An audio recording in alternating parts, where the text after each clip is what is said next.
Good afternoon, everyone. How are you all? Myself, Gohil Svetambari, welcomes you in Gujarat Virtual શાળા. આજે આપણે એક સીધા ટોપિક પર જઈએ છીએ કે આજે આપણે તમારી પરીક્ષાઓ હવે નજીક આવી રહી છે. 4-5 દિવસો જ રહ્યા છે પરીક્ષાના, બરાબર 3-4 દિવસો. તો એ દિવસોના કારણે આપણે જે પરીક્ષામાં પૂછાય એવું ધ્યાનમાં લઈએ છીએ કે પરીક્ષામાં શું પૂછાવાનું છે ને તમે આજ સુધી ફોર એક્ઝામ્પલ ગઈ પરમ દિવસે આપણે જે ઈમેલ રાઇટિંગ કર્યું હતું, ઈમેલ રાઇટિંગ તમે 9મા ધોરણમાંથી જ 9મા ને 10મા ધોરણમાં તો આવે જ છે ઈમેલ રાઇટિંગ, પણ ઈમેલ રાઇટિંગ કઈ રીતે કરવું એ જો તમે ટેકનિકલી શીખ્યા હોય તો કામ આવે. પછી આપણે જે સ્પીચ રાઇટિંગ છે, સ્પીચ રાઇટિંગ શીખ્યા. તો સ્પીચ રાઇટિંગ છે એમાં સ્પીચ આપતા હોય એ રીતે આપણે લખવાનું છે એ આપણે શીખ્યા.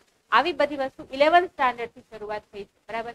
તો કઈ રીતે સિસ્ટમેટિકલી લખવું એના માટે આપણે આ ખાસ વિડીયો બનાવીએ છીએ કે જેનાથી ખાસ આપણે આ ટોપિક લઈએ છીએ કે તમે ભવિષ્યમાં પણ જો 12મા ધોરણમાં કે કોલેજમાં કે ગમે ત્યારે જ્યારે આ લખવાનું થાય તો તમે ક્યાંય પાછા ના પડો એટલા માટે આપણે આ ડિટેલમાં શીખીએ છીએ. ખાસ અમે કંઈ વધારે હોતું નથી, પણ કઈ રીતે લખવું એ વધારે ઇમ્પોર્ટન્ટ છે, બરાબર. તો આજે તમે જે રીતે સ્ક્રીન પર જોઈ શકો છો એ જ રીતે ગ્રામરનો ટોપિક છે અને તમારો ગ્રામરનો ટોપિક છે ડેટા ડિસ્ક્રિપ્શન, બરાબર. ડેટા ડિસ્ક્રિપ્શન તમારે 11th સ્ટાન્ડર્ડથી તમારે લખવાની શરૂઆત થાય છે. ડેટા ડિસ્ક્રિપ્શન શું છે? કોઈ પણ ડેટા આપ્યો છે, કોઈ પણ માહિતી આપી છે, અને અહીંયા ખાસ એ ધ્યાન રાખવાનું છે કે માહિતી છે એ વર્બલ સ્વરૂપે નથી. વર્બલ એટલે કે શાબ્દિક સ્વરૂપે આપેલી નથી. અહીંયા તમને યા તો પાઈ ચાર્ટ આપ્યો છે, અથવા તો કોઈ ટેબલ આપ્યું છે, અથવા તો તમને ઘણા બાકી જે પેલા સ્તંભ આલેખ છે એ સ્તંભ આલેખ છે આપ્યું છે. કઈ પણ રીતે તમને ગ્રાફિક સ્વરૂપે આપ્યું છે. અહીંયા તમને નોન વર્બલ જે પણ ડેટા છે કેવો છે? નોન વર્બલ છે, અને તમારે વર્બલી ચેન્જ કરવાનું છે. વર્બલી ચેન્જ કરવાનું કે ડિસ્ક્રિપ્શન કરવાનું છે. જે રીતે તમે જુઓ છો તે રીતે કે તમારે ડિસ્ક્રિપ્શન કરવાનું છે, વર્ણન કરવાનું છે કે ડેટા છે એ ડેટા શું કહેવા માંગે છે એનું માત્ર વર્ણન કરવાનું છે, બરાબર. એટલે આ છે ડેટા ડિસ્ક્રિપ્શન.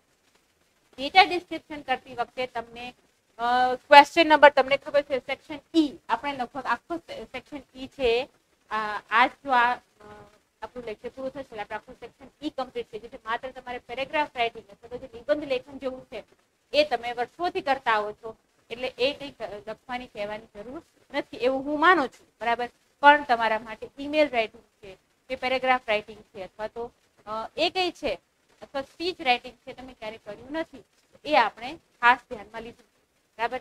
અને પરીક્ષાઓ ખૂબ નજીક આવી રહી છે એટલે આવું ડિસ્ક્રિપ્ટિવ વસ્તુ છે આપણે માર્ક્સ ના ગુમાવીએ અને સારી રીતે માર્ક્સ મેળવી શકીએ એવો કંઈક મારો આશય છે અને તમે કંઈક સારું શીખી શકો એવો મારો આશય છે. તો સેક્શન ઈમાં ક્વેશ્ચન નંબર 49 છે એ તમારો શું છે? ડેટા ડિસ્ક્રિપ્શનનો, બરાબર. અહીંયા ડેટા તમને નોન વર્બલી આપ્યો હશે એ ખાસ ધ્યાન રાખવાનું. એક ટેબલ આપ્યું હશે, એક પાઈ ચાર્ટ આપ્યો હશે, અથવા તો તમને કોઈ એવો સ્તંભ આલેખ આપેલો હશે કે કંઈ પણ એવી તમને માહિતી આપેલી છે. માહિતી કઈ પણ પ્રકારની હશે, બરાબર. અહીંયા આપણે એન્ટિસિપેટ ના કરી શકીએ, આપણે એક્સપેક્ટ ના કરી શકીએ કેવા પ્રકારનું, પણ જે પણ આપ્યું છે તમારે માત્ર એને શાબ્દિક રીતે જ લખવાનું છે, વધારે કશું લખવાનું. માત્ર જે ડેટા તમે વાંચો છો એને તમારે ડિસ્ક્રિપ્શનનું વર્ણન કરવાનું છે. અહીંયા તમારે ડિસ્ક્રિપ્શન કરતા આવડવું જોશે, બરાબર. અહીંયા આપણે ઉપહાર કે શરૂઆત કે એવું કંઈ લખવાની જરૂર નથી ખાસ, અને જે ડેટા છે એ જ ડેટા આપણે લખવાનો છે. એક્ઝામ્પલ જોઈશું એટલે આપણને ખ્યાલ આવી જશે કે કઈ રીતે આપણે ડેટા છે એ લખીએ છીએ, બરાબર. કઈ પણ ડેટા કઈ રીતે આપ્યો હશે અને તમારે કઈ, અને આમ બી COVID-19 ના કારણે આપણે સ્કૂલમાં સમય થોડો ઓછો વિતાવ્યો છે, બરાબર. એટલે આ બધી વસ્તુ છે નવી છે આપણા માટે, બરાબર. 10મું ધોરણ પાસ કરીને આવ્યા પછી તરત જ તમે જો 11મા ધોરણમાં આવ્યા છો તો 11મા ધોરણમાં તમને આવી બધી વસ્તુ 10મા ધોરણ સુધી શીખ્યા નથી. અત્યારે સમયગાળો પણ ઘણો ઓછો છે એટલે ઓછા સમયગાળામાં આપણે વધારે સારું રિઝલ્ટ લાવી શકીએ એના માટે આપણે અત્યારે મહેનત કરી રહ્યા છીએ. તમે પણ સારી રીતે બધા મહેનત કરો છો, બરાબર. દરેક વિદ્યાર્થીઓ જે પ્રમાણે જોડાય છે એ પ્રમાણે લાગે જ છે મને કે વિદ્યાર્થીઓ છે ખરેખર ખૂબ મહેનત કરી રહ્યા છે. અમુક વિદ્યાર્થીઓ રેગ્યુલરલી જોડાય છે, રેગ્યુલર જોડાનાર વિદ્યાર્થીઓનો ખૂબ આભાર કે છે regularly from the very beginning, જ્યારથી 11મા ધોરણનું અંગ્રેજી સ્ટાર્ટ કર્યું છે ત્યારથી લઈને અત્યાર સુધી ઘણા બધા વિદ્યાર્થીઓ છે એ રેગ્યુલરલી જોડાય છે. પછી એ ટેસ્ટ હોય તો ટેસ્ટમાં પણ રેગ્યુલરલી જોડાય છે. તો એ દરેક વિદ્યાર્થીઓનો ખૂબ ખૂબ આભાર કે they are aware, they are taking benefit of this program, કે આ જે આખો પ્રોગ્રામ છે બેનિફિટ એનો ફાયદો પણ લઈ રહ્યા છે અને એની મદદ પણ લઈ રહ્યા છે એ વિદ્યાર્થીઓનો પણ ખૂબ ખૂબ આભાર. તો આપણે આજે ડેટા ડિસ્ક્રિપ્શન કઈ રીતે કરવું એ જોઈએ, જે તમારા સેક્શન ઈ અને ક્વેશ્ચન નંબર 49 માં છે અને આ 4 માર્કનો ક્વેશ્ચન હશે એ જોઈએ. પ્રશ્નપત્રના પરિરૂપ મુજબ તમે જે આ પરિરૂપ આ વખતે આપવામાં આવ્યું છે એ પ્રમાણે આ પરિરૂપ છે 2019 થી જે પ્રશ્નપત્રનું પરિરૂપ છે એના આધારે જ આ છે. બરાબર, એમાં કોઈ ચેન્જીસ થયા નથી. બરાબર, અંગ્રેજી ભાષામાં કોઈ ચેન્જીસ છે, ઘણા બધા 70% અભ્યાસક્રમ થયો છે, ઘણા બધા થોડા ફેરફાર થાય છે, પણ અહીંયા લગભગ તમારે માત્ર જે ફેરફાર થયો છે માત્ર તમારા લેશન એટલે કે યુનિટ છે, યુનિટ ઘટાડવામાં આવ્યા છે. બાકી ગ્રામર છે એમ જ રાખવામાં આવ્યું છે. 11 યુનિટના ગ્રામર છે એ ત્યાં છે જ. બરાબર, ગ્રામર તો એઝ ઇટ ઇઝ છે. માત્ર તમારે જે યુનિટ છે એ 6 યુનિટ લેવામાં આવે. બરાબર, તમારી પરીક્ષામાં તો 4 યુનિટ જ પૂછાવાના છે, 4 યુનિટ ધ્યાનમાં રાખવાના છે, 4 યુનિટ ગ્રામરને ધ્યાનમાં રાખવાના. પણ આ બધી વસ્તુ છે રેગ્યુલરલી પૂછાય છે. બરાબર, જે આઉટ ઓફ ટેક્સ્ટ બુક છે. બરાબર, અને જે બહારી જે પૂછાય છે એવી છે રેગ્યુલરલી પૂછાય. તો પ્રશ્નપત્રના પરિરૂપ મુજબ ક્વેશ્ચન નંબર 49 માં એક ચાર્ટ તમને એક ચાર્ટ આપવામાં આવ્યો હશે, અથવા તો કોઈ આકૃતિ આપવામાં આવી હશે, અથવા તો કોઈ ગ્રાફ આપવામાં આવ્યો હશે, અથવા તો કોઈ ફોટો આપવામાં આવ્યો છે કે અન્ય કોઈ શબ્દેતર એટલે કે જે નોન વર્બલ છે એવું. બરાબર, નોન વર્બલ છે એવું એટલે કે જે શાબ્દિક રીતે વર્ણન નથી આપ્યું, એ ચિત્ર પણ આપ્યું છે. બરાબર, ચિત્રને પણ નોર્મલી આપણે ગ્રાફ પૂછાય છે, ટેબલ પૂછાય છે, ફોટો જે તમે કહો છો એ ટેબલ પૂછાય છે. તો કોઈ શબ્દેતર એટલે કે નોન વર્બલ માહિતી આપી હશે. બરાબર, અહીંયા તમારે કોઈ ચાર્ટ હશે, જે પ્રમાણે તમે જુઓ છો, કોઈ ચાર્ટ હશે, અથવા તો કોઈ આકૃતિ, કોઈ ગ્રાફ, કોઈ કોઠો કે કોઈ શબ્દેતર કોઈ માહિતી આપી હશે. એ શબ્દેતર માહિતી છે તમારે શું કરવાનું છે? એને તમારે ખૂબ જ બારીકાઈથી તેનો અભ્યાસ કરવાનો છે. પહેલા તો શાંતિથી એ આખો ડેટા છે વાંચવાનો. તમે ખ્યાલ આવવો જોશે કે એ ડેટા શેનો છે. બરાબર, એ ટેબલ આપ્યું છે તો ટેબલ શેનું છે, એ ગ્રાફ આપ્યો છે તો ગ્રાફ શેનો છે, અને પહેલા શાંતિથી તમારે 1-2 મિનિટ વાંચવાનો છે. બરાબર, એનો ખૂબ બારીકાઈથી તમારે અભ્યાસ કરવાનો છે. બરાબર, અને એ અભ્યાસ કર્યા પછી તમારે આપેલી માહિતી છે એનો વર્બલ ઇન્ફોર્મેશન આપવાની છે. વર્બલ ઇન્ફોર્મેશન એટલે શાબ્દિક માહિતી આપવાની છે કે આ ડેટા આવું કંઈક કહેવા માંગે છે. બરાબર, એવી શાબ્દિક માહિતી તમારે શબ્દગત કરીને એટલે કે લેખિતમાં આપવાની છે. એ ડેટા છે તમારે શાબ્દિક રીતે એનું વર્ણન કરવાનું છે. તમારે નવા શબ્દો કઈ લખવાની જરૂર નથી. અંદર જે પણ આપ્યું છે એ જ આપણે લખવાનું છે. એક્ઝામ્પલ જોઈશું એટલે તમને આપોઆપ ખ્યાલ આવી જશે. બરાબર, તો એક્ઝામ્પલની સાથે સાથે આપણે સમજતા જઈશું એટલે તમને વધારે જ્ઞાન તમારું દ્રઢ બનશે. શબ્દગત રજૂઆતમાં તબદીલ કરવાની છે એટલે ફેરવવાની. બરાબર, તમારી નોન વર્બલ માહિતી છે તમારે વર્બલી ડિસ્ક્રાઇબ કરવાની છે. બરાબર, આ માહિતીને આશરે 80 શબ્દોમાં ફકરા સ્વરૂપે રજૂ કરવાની છે. તમારે 80 શબ્દોમાં તમારે આ માહિતી છે ફકરા સ્વરૂપે રજૂ કરવાની, કારણ કે ડિસ્ક્રિપ્શન છે. ડિસ્ક્રિપ્શન હંમેશા ફકરા સ્વરૂપે છે. ફકરા સ્વરૂપે તમારે એને ડિસ્ક્રાઇબ કરવાની છે અથવા તો નિરૂપવાની છે. ફકરા સ્વરૂપે રજૂ થયેલ આ લખાણ માટે તમને કેટલા ગુણ મળશે? તમને 4 ગુણ આપવામાં આવશે. ખરેખર બહુ ઈઝી હોય છે આ. બરાબર, તમે આસાનીથી 4 માર્ક છે મેળવી શકો છો. એટલે 4 માર્ક મેળવવા માટે આપણે આજે મેં એક સેમ્પલ લીધેલા છે એ સેમ્પલના આધારે તમે નક્કી કરી શકો કે કઈ રીતે જે ડેટા ડિસ્ક્રિપ્શન છે કઈ રીતે કરવું એ ખ્યાલ આવી જશે. અહીંયા તમને તમારો કઈ પણ ડિસ્ક્રિપ્શન છે એ ડિસ્ક્રિપ્શન તમે વર્તમાન કાળમાં જ લખશો એ વાતનું ધ્યાન રાખવાનું છે. બરાબર, અને આખો ડેટા છે એ તમે જે રીતે વાંચતા હોય એ રીતે તમારે લખવાનું છે. બરાબર, કઈ એમાં એવું ના આવડે એવું કશું છે નહીં.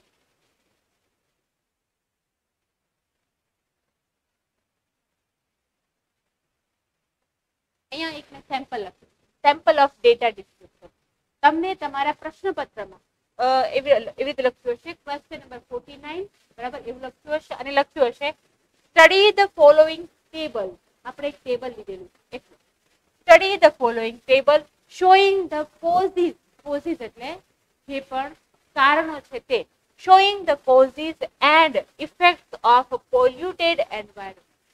Polluted environment એટલે કે જે પ્રદૂષણ વાળું એન્વાયરમેન્ટ છે એટલે કે પ્રદૂષણગ્રસ્ત જે વાતાવરણ છે એ વાતાવરણ પ્રદૂષણગ્રસ્ત વાતાવરણના કોઝિસ એટલે કે કારણો અને ઇફેક્ટ એટલે અસરો એના વિશે આપણે લખવાનું છે. And measures we can take to save the environment and write about 80 words based on it. અને આ માટે તમારે 80 શબ્દોમાં એનું ડિસ્ક્રિપ્શન આપ્યું. એકવાર ટેબલ જોઈ લેશો એટલે ખ્યાલ આવી જશે કે શું કહેવા માંગે છે. બરાબર, તો આ છે તમારું ટેબલ છે. બરાબર, કે અહીંયા સેવ ધ એન્વાયરમેન્ટ હેડિંગ આપેલું ટેબલ છે. તમારે ટેબલ પહેલા શાંતિથી બેસીને વાંચવાનું છે કે શું કહેવા માંગે છે. તો સૌથી પહેલા એર પોલ્યુશન કોઝ્ડ બાય. બરાબર, એર પોલ્યુશન કોના દ્વારા થાય છે તો એના માટે આપ્યું છે અહીંયા વ્હીકલ્સ.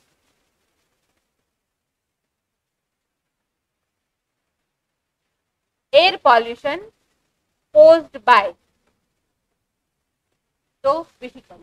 બરાબર, એર પોલ્યુશન સૌથી વધારે તેના દ્વારા થાય છે એવું ટેબલમાં આપણને આપ્યું છે તો કે વ્હીકલ. બરાબર, વોટ ઇઝ ધ ઇફેક્ટ, એની શું અસર થાય છે તો કે કાર્બન ડાયોક્સાઇડ બહાર આવે છે. બરાબર, ત્યાર પછી ગ્રીન હાઉસ ઇફેક્ટ થાય છે અને સાથે સાથે પ્યોર ટ્રીઝ છે. આપણી પાસે ટ્રીઝ છે કેવા છે, થોડા વધ્યા છે. બરાબર, કાર્બન ડાયોક્સાઇડ નથી, સોરી કાર્બન ડાયોક્સાઇડ બહાર આવે છે, ગ્રીન હાઉસ ઇફેક્ટ થાય છે, ટ્રીઝ છે એ પણ બહુ ઓછા થઈ ગયા છે.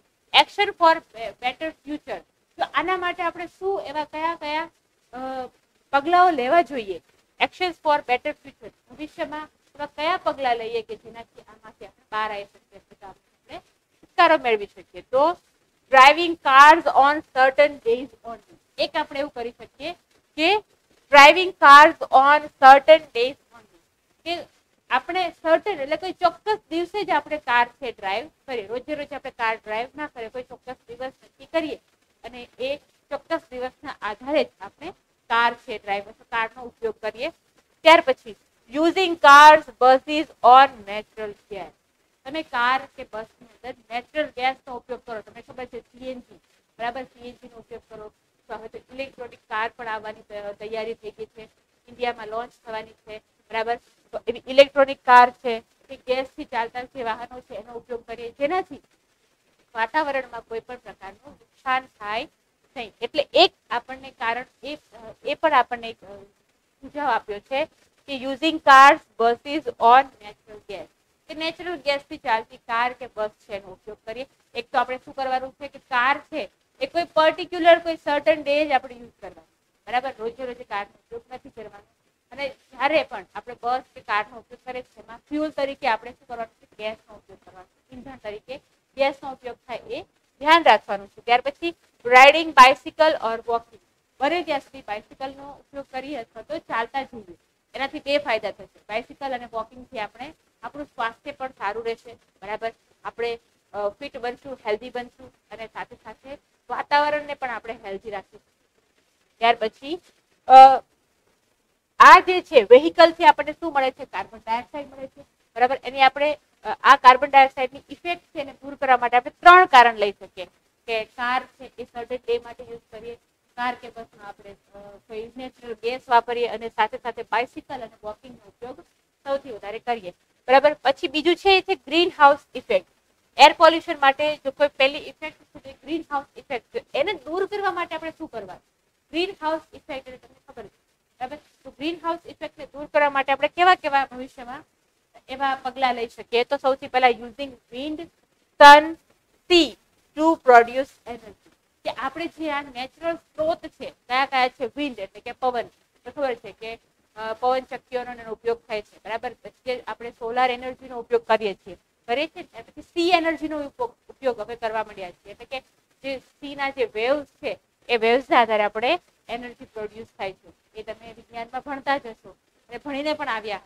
બરાબર, તો આ રીતે તમે ગ્રીન હાઉસ ઇફેક્ટ છે કઈ રીતે ઉપયોગ કરશો કે જે નેચરલ આપણા જે સોર્સ છે એ નેચરલ સોર્સનો ઉપયોગ કરવાનો. નેચરલ સોર્સ કયા કયા છે, વિન્ડ, સી અને સન, આ ત્રણેય સોર્સનો ઉપયોગ કરીશું. બરાબર, ત્યાર પછી ફ્યુઅર ટ્રીઝ, કે અત્યારે ટ્રીઝ છે ફ્યુ થઈ ગયા. ફ્યુ એટલે થોડા.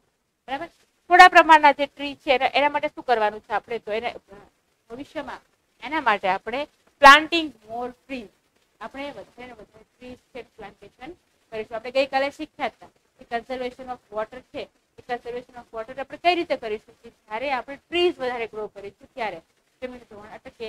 આપણે ગઈકાલે જ જોયા હતા કે સોઇલ ઇરોઝન છે આપણે અટકાવી શકીએ જેટલા વધારે ટ્રીઝ હશે એટલા પ્રમાણે. તો આ હતો આપણો ડેટા આપણે વ્યવસ્થિત જોઈ લીધો. બરાબર, ડેટા શાંતિથી 1-2 મિનિટ આપીને જોવાનું છે, નહીંતર આપણે એકનું બીજું લખીએ એવું ના થાય એટલા માટે આપણે ડેટા જોઈ લીધો. બરાબર, હવે એનું ડિસ્ક્રિપ્શન કઈ રીતે કરવાનું છે એ જોઈએ. તો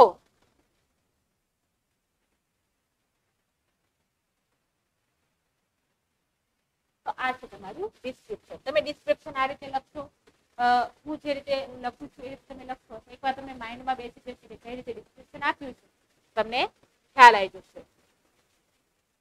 It is up to us to save the environment. It is up to us. એ આપણા પર આધારિત છે કે આપણે એન્વાયરમેન્ટ એટલે કે પર્યાવરણની જાળવણી કરવી છે. બરાબર,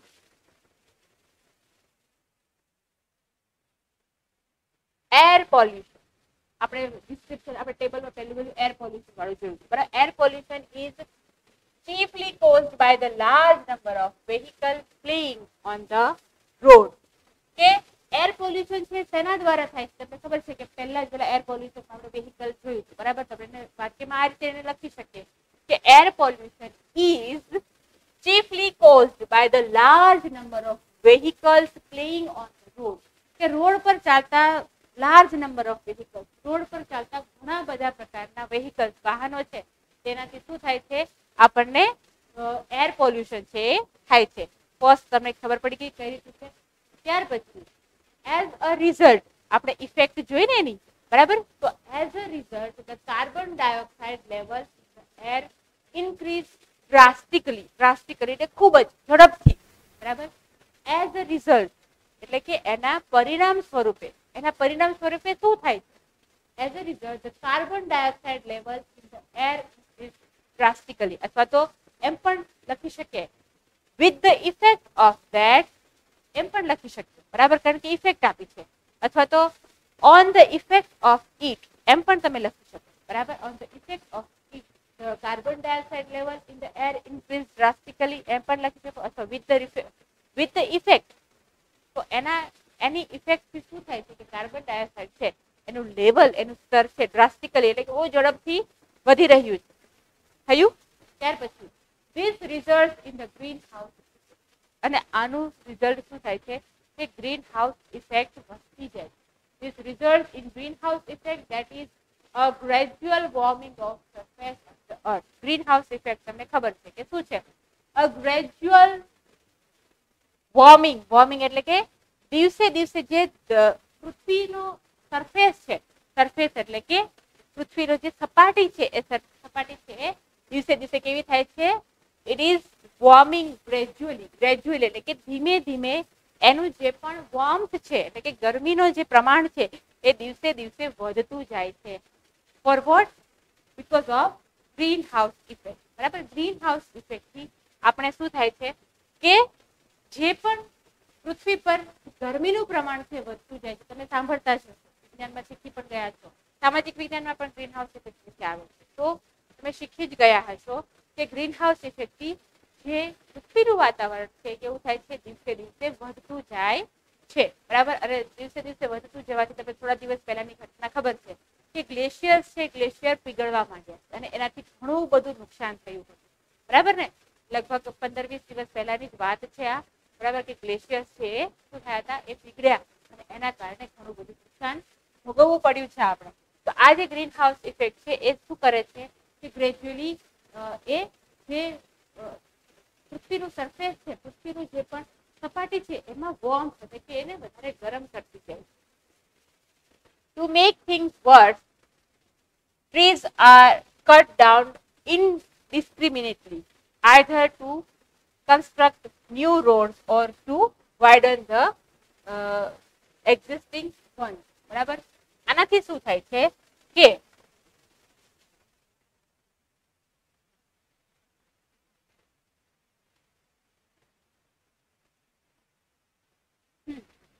આનાથી શું થાય છે? જો આપણે ક્યાં છીએ, સૌથી પહેલા આપણે એર પોલ્યુશનની વાત કરી, પછી એના જે ઇફેક્ટ છે એની વાત કરી. ઇફેક્ટમાં શું હતું? ઇફેક્ટમાં કાર્બન ડાયોક્સાઇડ ઇન્ક્રીઝ થયો, ગ્રીન હાઉસ ઇફેક્ટ છે એ વધી. ત્રીજી ઇફેક્ટ શું છે કે trees are being very few, કે ટ્રી છે દિવસે દિવસે ઓછા થવા માંડ્યા છે. તો એ જ આપણે અહીંયા લખ્યું છે કે ટુ મેક થિંગ વર્સ. અને આનાથી પણ વધારે જો કોઈ ખરાબ બાબત છે, વર્સ એટલે ગુડનું આપણે આ કમ્પેરેટિવ સ્વરૂપ છે. ગુડ સોરી બેડનું કમ્પેરેટિવ એડજેક્ટિવ, બરાબર, કે બેડ, વર્સ, વર્સ, બરાબર. તો અહીંયા આ વર્સ છે એ ખરાબ છે એવું અહીંયા દર્શાવે છે. ટુ મેક થિંગ્સ વર્સ, અને વધારે આ વસ્તુ છે ને બગાડવા માટે શું થયું છે?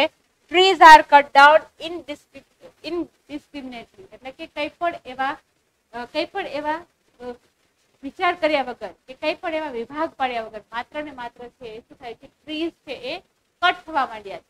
અને ટ્રીઝ કટ થવાનું કારણ શું છે? Either to construct a new road, નવા રોડ બનાવવા માટે. તમે જુઓ છો કે ઘણી જગ્યાએ નવા રોડ બનાવવા માટે શું કરે છે કે આજુબાજુના જે ઝાડ છે એની કાપણી કરવામાં આવે છે. તમને ખબર છે કે આજુબાજુનો જે એરિયા છે એ રોડને વાઇડર કરવા માટે, થોડો પહોળો કરવા માટે આજુબાજુનો જે વિસ્તાર છે એ વિસ્તારના ટ્રીઝ છે એને કાપી નાખવામાં આવે છે. તો આઈધર ટુ કન્સ્ટ્રક્ટ બનાવવું ન્યૂ રોડ, નવા રોડ બનાવવા માટે, અથવા તો ટુ વાઇડન ધ એક્ઝિસ્ટિંગ વન, અથવા તો જે રોડ છે ઓલરેડી એક્ઝિસ્ટ થયેલા છે એ રોડને પહોળા કરવા માટે, અથવા તો નવા રોડ બનાવવા માટે ઝાડ છે એનું નિકંદન નીકળી ગયું છે. ઝાડ છે એ કપાવવા મળે. તમે આપણે આ પાઠ શીખ્યા હતા, બરાબર છે ને?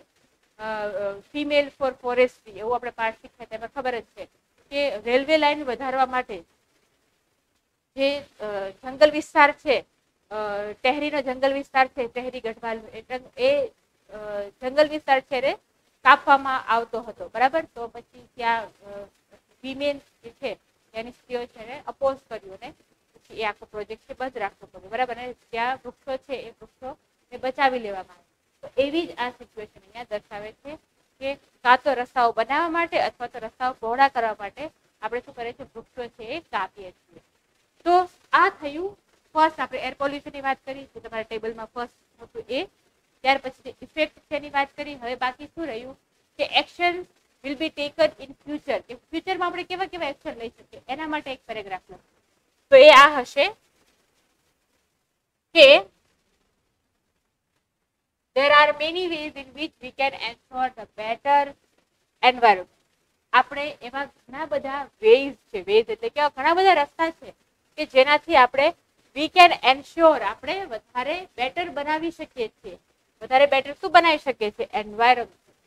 વધારે આપણે બેટર એન્વાયરમેન્ટ બનાવી શકીએ છીએ. એના ઘણા બધા રસ્તાઓ છે.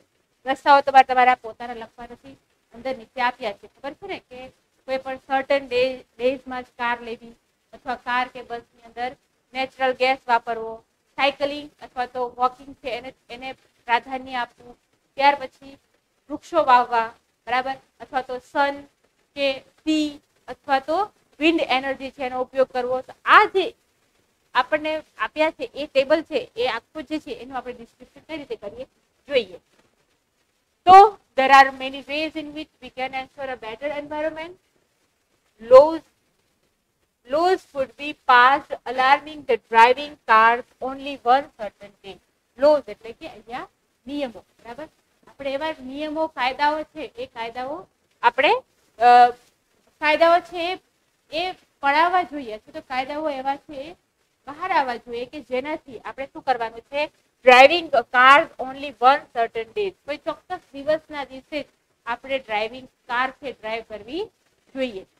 એવા કાયદાઓ બનવા જોઈએ કે જેનાથી કોઈ ચોક્કસ દિવસે જ કાર છે ડ્રાઈવ કરવી. તમને ખબર છે દિલ્હીમાં ઓડ ઇવન સિસ્ટમ છે, તમને ખ્યાલ છે, બરાબર. ઓડ ઇવન સિસ્ટમ શું છે તમે ડિટેલમાં જ્યારે તમે ફ્રી પડો ત્યારે જોજો કે દિલ્હીમાં ઓડ ઇવન કારની સિસ્ટમ, બરાબર. જે ઓડ ઇવન સિસ્ટમ કઈ છે એ તમે વધારેની માહિતી છે તમે તમારી રીતે લેજો, પણ એ દિલ્હીમાં આ સિસ્ટમ છે જ, એવો કાયદો બનાવવામાં જ આવ્યો છે. તો અહીંયા એ જ વસ્તુ કહે છે કે અહીંયા ચોક્કસ એવો નિયમ, એવો કાયદો બનવો જોઈએ કે કોઈ ચોક્કસ દિવસે જ કાર ડ્રાઈવ કરીને જવું. The vehicles could be run on natural gas instead of diesel or petrol. કે જે vehicles છે, જે વાહનો છે ઇટ કુડ બી રન, એને ચલાવવા જોઈએ તેના દ્વારા નેચરલ ગેસ દ્વારા, ઇન્સ્ટેડ ઓફ એટલે ને બદલે ડીઝલ ઓર પેટ્રોલ. ડીઝલ કે પેટ્રોલની જગ્યાએ નેચરલ ગેસથી તમારા વાહનો છે ચલાવવા જોઈએ એવું કહે છે. બરાબર, કે નેચરલ જે ગેસ છે એનાથી ધુમાડો પણ નથી થતો અને પ્રમાણમાં એ સસ્તું પણ પડે છે. બરાબર, જ્યારે પેટ્રોલ અને ડીઝલ તમને ખબર છે કે દિવસે ને દિવસે પેટ્રોલ અને ડીઝલના ભાવ વધતા જ ગયા છે. બરાબર, તો એના કરતા તમે નેચરલ ગેસ છે નેચરલ ગેસનો ઉપયોગ કરો. એ સેકન્ડ જે હતું આપણે ટેબલની અંદર જે સેકન્ડ લાઈન હતી એ આપણે હવે કવર કરી છે. ત્યાર પછી cycling and walking need to be encourage. Cycling અને વોકિંગ છે એનું એન્કરેજમેન્ટ થવું જોઈએ, કે એને એની પ્રેરણા મળવી જોઈએ કે સાયકલિંગ અને વોકિંગ છે એ વધારે ને વધારે થવું જોઈએ. અને તમને ખબર છે કે સાયકલિંગ કે વોકિંગ છે એનાથી આપણે શું કરીએ છીએ, આપણી હેલ્થ પણ સારી રાખીશું અને સાથે સાથે એન્વાયરમેન્ટ છે એને પણ આપણે હેલ્ધી બનાવીશું. બરાબર, તો સાયકલિંગ અને વોકિંગ છે એને આપણે ઉપયોગ કરવા માટે પ્રેરણા મળવી જોઈએ. ત્યાર પછી there should be massive funding for using the wind, the sun or the sea to produce energy. અને massive funding એટલે સૌથી વધારે ફંડિંગ થવું જોઈએ. શેમાં? તો કે ભાઈ use of energy of wind, energy of sun or energy of sea. કોઈ પણ એનર્જી પ્રોડ્યુસ કરવા માટે શેનો ઉપયોગ થવો જોઈએ? વિન્ડ એટલે કે પવનનો, સન એટલે કે સૌર્ય શક્તિનો અને સાથે સાથે જે સમુદ્ર શક્તિ છે એનો પણ ઉપયોગ થવો જોઈએ. તો આ રીતે કોઈ પણ એનર્જી પ્રોડ્યુસ કરવા માટે આપણે આવા જે નેચરલ સ્ત્રોત છે, જે નેચરલ સોર્સિસ છે આપણા, એનો ઉપયોગ થવો જોઈએ. And finally trees need to be planted in large number. અને છેલ્લે ટ્રીઝ છે તો છેલ્લી લાઈન છે planted more એવું છે ને, તો અહીંયા trees should be planted in large number. જે ઝાડ છે એ ઝાડનું પ્લાન્ટેશન પણ બહુ વધારે થયેલું હોવું જોઈએ અથવા કરવું જોઈએ. તો આપણે શું કરશું, તો આપણે આ જે એર પોલ્યુશનની જે સ્થિતિ છે અને એન્વાયરમેન્ટને બચાવવાની જે સ્થિતિ છે એમાં આપણે વધારે સારી રીતે આ જે પ્રોબ્લેમ છે સોલ્યુશન લાવી શકીએ. બરાબર, તો આ રીતે તમને કોઈ ટેબલ આપ્યું હોય તો ટેબલનું તમે ડિસ્ક્રિપ્શન આપી શકો. તમે જોયું કે આપણે ફર્સ્ટ લાઈન લીધી, પછી એની ઇફેક્ટ જોઈ અને ઇફેક્ટ પછી ફ્યુચરમાં આપણે શું એના એવા કેવા પગલાં લઈ શકીએ કે જેનાથી ફ્યુચરમાં આવું થઈ શકે. તો આ રીતે તમે 80 વર્ડ્સમાં તમારો કોઈ ડેટા છે એ લખી શકો છો. બરાબર, તો હવે આના પછી જોઈએ તો હજુ એક મેં બીજું એક સેમ્પલ લીધેલું છે, એક ઉદાહરણ લીધું છે કે જેમાં તમને એક પાઈ ચાર્ટ આપ્યો છે. તમને પાઈ ચાર્ટ પણ પૂછાય છે. બરાબર, એક પાઈ ચાર્ટ આપેલો છે. એ પાઈ ચાર્ટ ના આધારે તમે કઈ રીતે ડિસ્ક્રિપ્શન કરી શકો. આ તો ટેબલ હતું, બરાબર, પણ કોઈ પાઈ ચાર્ટ આપ્યો હોય અથવા તો કોઈ એવો આકૃતિ આપી હોય તો એ આકૃતિને તમે કઈ રીતે ડિસ્ક્રિપ્શન આપશો. તો પાઈ ચાર્ટ આપણે જોઈએ.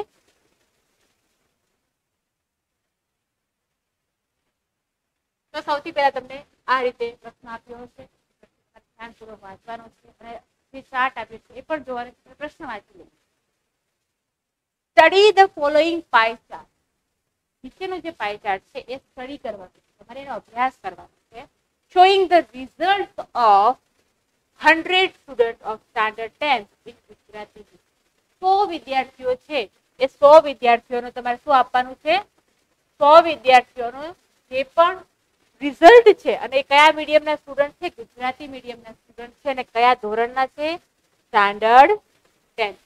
સ્ટાન્ડર્ડ 10 ના કેટલા વિદ્યાર્થીઓ છે? 100. સ્ટાન્ડર્ડ 10 ના 100 વિદ્યાર્થીઓ છે અને 100 વિદ્યાર્થીઓનો તમને આ ડેટા આપ્યો છે. વિદ્યાર્થીઓ ગુજરાતી મીડિયમના છે અને 10મા ધોરણના વિદ્યાર્થીઓ છે. એનો એક અહીંયા પાઈ ચાર્ટ આપ્યો છે અને એ પાઈ ચાર્ટ તેના વિશે છે? એમના રિઝલ્ટ વિશે. 100 વિદ્યાર્થીઓના રિઝલ્ટ વિશે, 10મા ધોરણના ગુજરાતી મીડિયમના 100 વિદ્યાર્થીઓના રિઝલ્ટ વિશે છે એ પાઈ ચાર્ટ આપ્યો છે.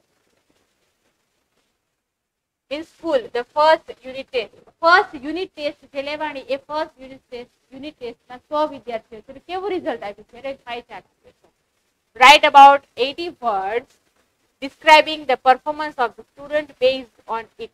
એનો જે પરફોર્મન્સ છે, પરફોર્મન્સ એટલે કે કેટલા માર્ક્સ આવ્યા છે, એ માર્ક્સના આધારે આપણે એનું ડિસ્ક્રિપ્શન કરવાનું છે. તો પાઈ ચાર્ટ આપણે જોઈએ કઈ રીતનો છે.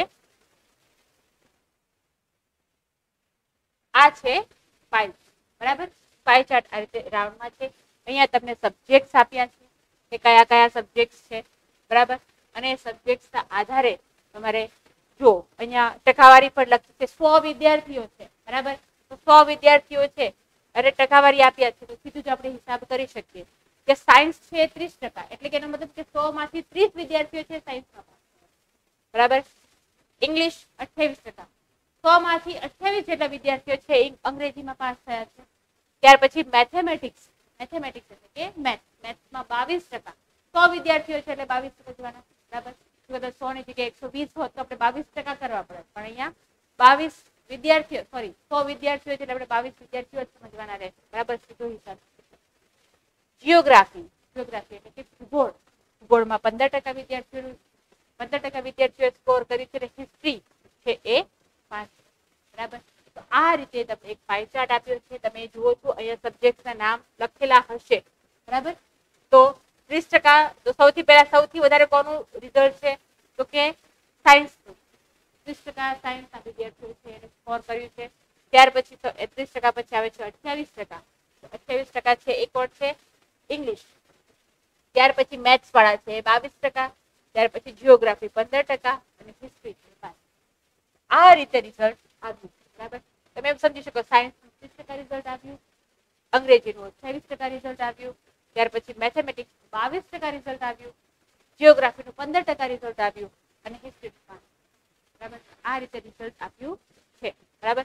હવે આનું ડિસ્ક્રિપ્શન આપણે કઈ રીતે કરીશું એ જોઈએ. તો ડિસ્ક્રિપ્શન આપણે આ રીતે કરીશું.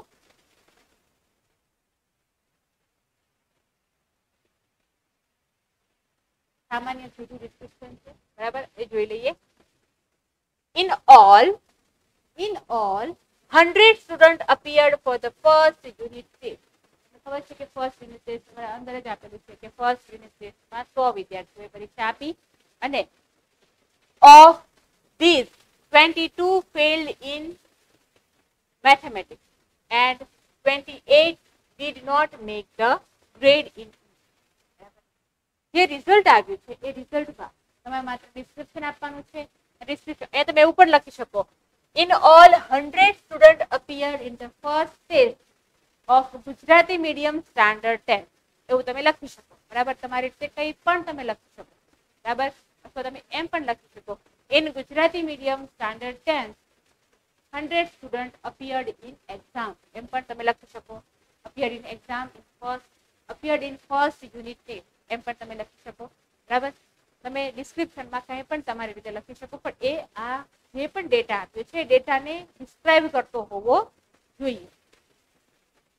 ઓફ ધીસ અને તેમાંથી આ 100 માંથી 22 ફેલ્ડ ઇન મેથેમેટિક્સ, 22 જેટલા વિદ્યાર્થીઓ છે તેમાં ફેલ થયા છે, મેથેમેટિક્સમાં ફેલ, બરાબર. કે જે 22% આપ્યા છે ફેલિયરનું રિઝલ્ટ છે, બરાબર. તો 22% જેટલા વિદ્યાર્થીઓ છે એ તેમાં ફેલ થયા છે મેથેમેટિક્સમાં. and 28 did not make the grade in English. અને 28 જેટલા વિદ્યાર્થીઓ છે એમણે 28% જેટલા વિદ્યાર્થીઓ છે એ દરેક વિદ્યાર્થીઓએ અંગ્રેજીમાં પોતે ગ્રેડ મેળવી શક્યા નથી. ગ્રેડ મેળવી શક્યા નથી એટલે કે પોતે સ્કોર કરી શક્યા નથી, બરાબર. આમાં તમે ટકાવારી લખી શકો. અહીંયા પણ તમે ટકાવારી લખી શકો, બરાબર.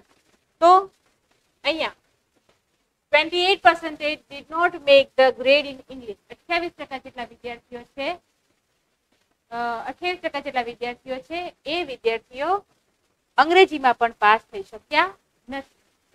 ત્યાર પછી 30% students failed to do well in science.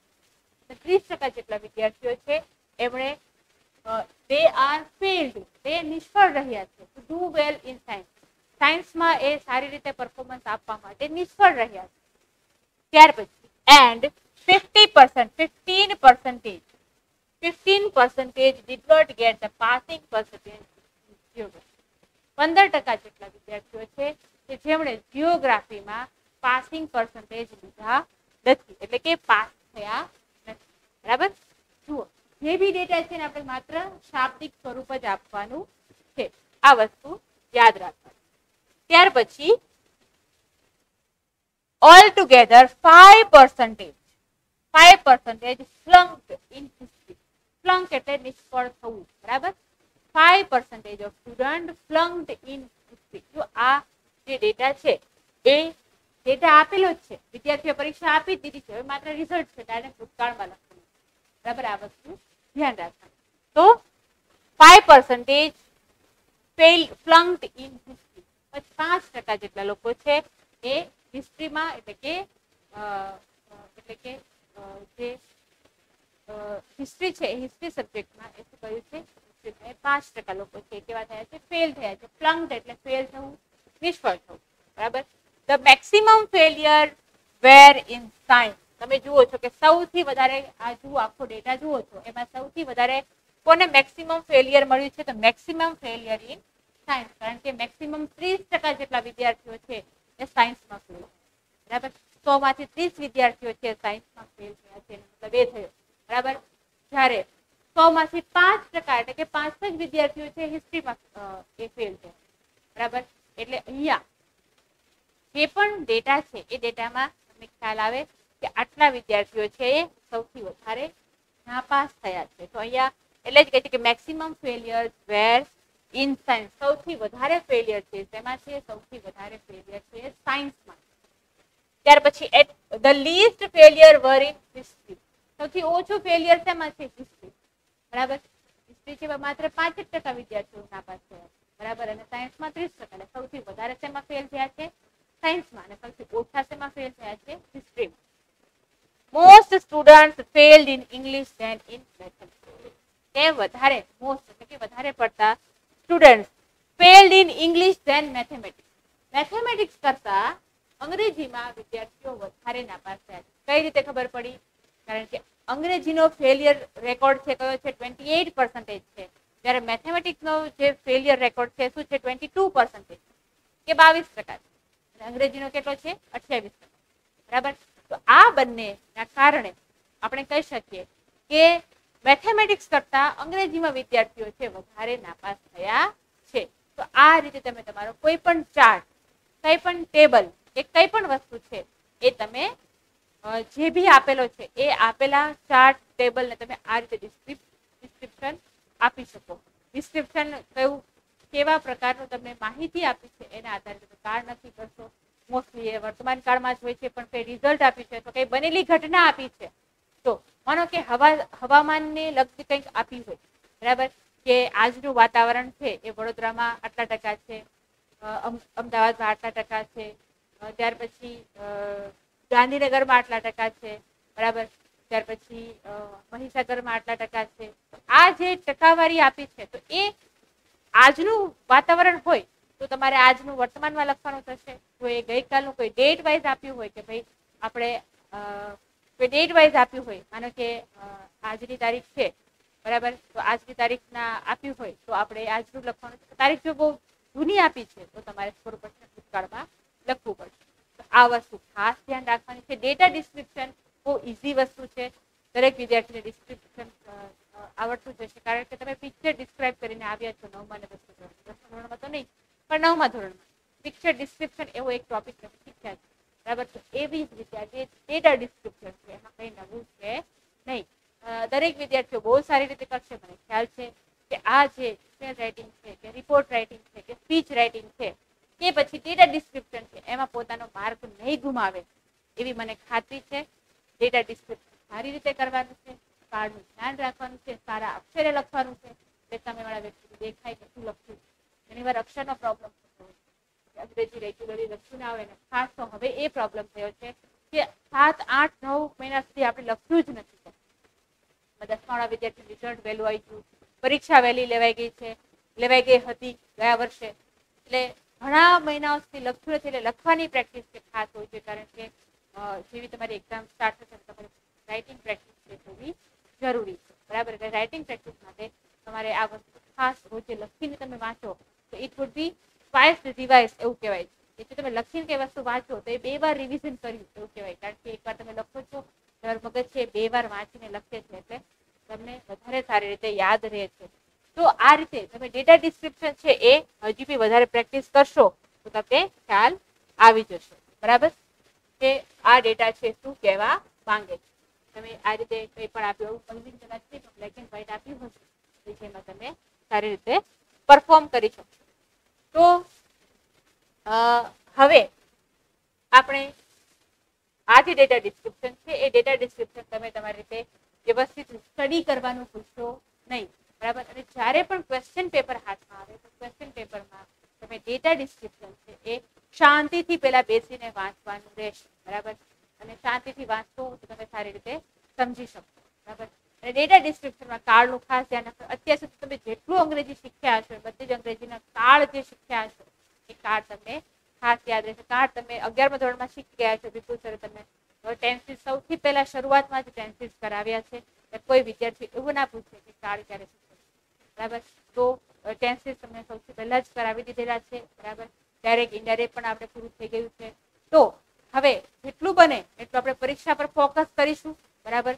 અને આવતીકાલે જ્યારે મળીશું ત્યારે આપણે એક નવા ટોપિક સાથે મળીશું અને જે એક્ઝામ ઓરિએન્ટેડ જ હોય અથવા તો એક્ઝામમાં તમને સૌથી વધારે કામ આવે એવો જ એક આપણે એવા જ એક ટોપિક સાથે આપણે આવતીકાલે મળીશું. બરાબર. ત્યાં સુધી દરેક વિદ્યાર્થીઓ પોતાની એક્ઝામની પ્રિપરેશન દરેક વિષયો છે એના પર ધ્યાન આપે. અંગ્રેજી વિષય પર પણ ધ્યાન આપે. બરાબર. અને જે પ્રમાણનો અભ્યાસક્રમ છે અભ્યાસક્રમના આધારે જ વાંચવાની પ્રેક્ટિસ કરે. જેટલા વિદ્યાર્થીઓ રેગ્યુલર જોડાય છે દરેક વિદ્યાર્થીઓને પણ ખાસ એ કહેવાનું કારણ કે એ એક્સ્ટ્રા શીખ્યા છે એટલે એ એક સારું રિઝલ્ટ લાવશે એવી આશા છે. તો આપણે અહીં સુધી રાખીએ મિત્રો. આવતીકાલે મળીશું એક નવા ટોપિક સાથે. દરેક વિદ્યાર્થી જે જોડાયેલા છે એમનો ખૂબ ખૂબ આભાર કે જે રેગ્યુલરલી જોડાય છે. અને આ બધા ટોપિક છે આપણે માત્ર શીખવાના છે એટલે આપણે કન્વર્ઝેશન ચાલતી નથી. માત્ર શીખવાડવાની જ પ્રક્રિયા છે એટલે આપણે કન્વર્ઝેશન કરીએ છીએ. બરાબર. તો દરેક વિદ્યાર્થીઓ પોતાની પરીક્ષામાં ખાસ ધ્યાન આપશે અને વધારે વધારે સારામાં સારા માર્ક્સ મેળવે એવી શુભેચ્છા છે. અહીં સુધી રાખીએ મિત્રો. Good bye. Have a nice day. Thank you very much.